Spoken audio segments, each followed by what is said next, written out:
Welcome to ఎంజీటీవీ.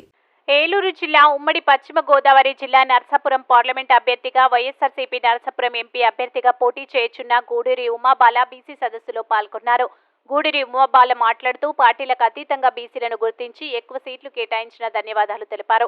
Eluru జిల్లా పశ్చిమ గోదావరి జిల్లా పార్లమెంట్ అభ్యర్థులను బీసీలకు కేటాయించినందుకు ధన్యవాదాలు తెలుపుతూ బీసీ సోదరులందరూ ఏకపక్షంగా మా బీసీ సోదరులందరూ పార్టీలకు అతీతంగా మా ఇద్దరి బీసీ అభ్యర్థులను భారీ మెజార్టీతో గెలిపించాలని నర్సాపురం పార్లమెంట్ అభ్యర్థి గూడూరు ఉమాబాల ఈరోజు జరిగిన బీసీ సదస్సులో కోరారు. ఈ కార్యక్రమంలో బీసీ సోదరులు భారీగా పాల్గొని ప్రసంగించారు. చేసిన ప్రయత్నం వల్ల ఈరోజు మనం ముందడుగు వేయగలుగుతున్నాం. దానికి ఫలమే ఈరోజు నాకు ఈ టికెట్ కేటాయించడం. అలాగే వేదిక పైన అనేక మంది వివిధ స్థాయిల్లో పదవుల్లో ఉన్నారంటే బీసీలుగా మనం పోరాటం చేసిన ఈ పోరాట ఫలాలను అనిపిస్తూనే ఇక్కడ ఉన్నాం.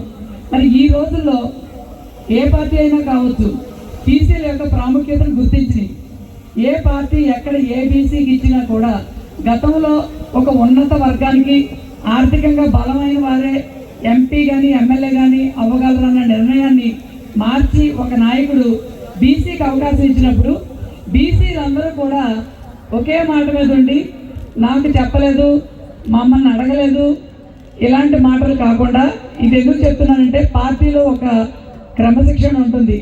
విడివిడిగా మీటింగులు పెట్టి ఒక ఎంపీ అభ్యర్థి కానీ విడిగా ఎవరిని సందర్శించకూడదు. మేము ప్రతి ఒక్కరిని పర్సనల్గా కలవడం సమయాభావం వల్ల కుదరదు కాబట్టి బీసీలు ఇదివరకు కన్నా రాజకీయంగా ఎంతో చైతన్యం అయ్యారు. మన బీసీ అభ్యర్థి ఎక్కడ ఉన్నా ఏ పార్టీ తరఫున ఉన్నా మనకి ఇచ్చిన అవకాశాన్ని వాడుకోవాలన్న చైతన్యాన్ని పొందాల్సిన అవసరం ఉంది. అప్పుడు వారు ఇచ్చిన అవకాశాన్ని మనం అందిపించుకుంటాం. ఉదాహరణకు చెప్పాల్సి వస్తే గతంలో ఇదే బీసీ సామాజిక వర్గానికి చెందిన గౌడశెట్టిపల్లి సామాజిక వర్గానికి చెందిన గొప్పల తమ్మయ్య గారికి నర్సాపురం పార్లమెంట్ని కేటాయించినప్పుడు ఆయన దాన్ని దక్కించుకోలేకపోయారు. అయినా సరే మళ్ళీ బీసీల్లో ఒక వర్గమైన అత్యధిక శాతం ఉన్న గౌడశెట్టిపల్లి సామాజిక వర్గమైన నాకు ఈ సీట్ని కేటాయించినప్పుడు దాన్ని పొందాల్సిన అవసరం ఎంత ఉంది.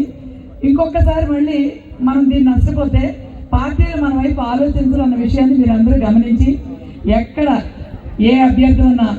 ఇంకొక ఉదాహరణ ఏలూరు పార్లమెంట్కి చెప్పాల్సి వస్తే యాదవ వర్గానికి చెందిన మన మంత్రివర్యులు కారుమూరి నాగేశ్వరరావు గారి కుమారుడు సునీల్ గారికి మరి పార్లమెంట్ని కేటాయించడం జరిగింది.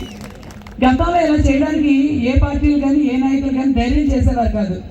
ధైర్యం చేస్తున్న నాయకుడు ఎవరు, ఆ పార్టీ ఏంటి అనేదానికన్నా ఎవరికి అవకాశం వచ్చింది, మనం దాన్ని ఎలా నిలబెట్టుకోవాలి, మనకి అధికారం దిశగా అవకాశం ఇచ్చినప్పుడు దాన్ని పోగొట్టుకోకూడదంటే అందరూ ఆలోచించాల్సిందిగా కోరుకుంటూ అందరికీ నమస్కారం.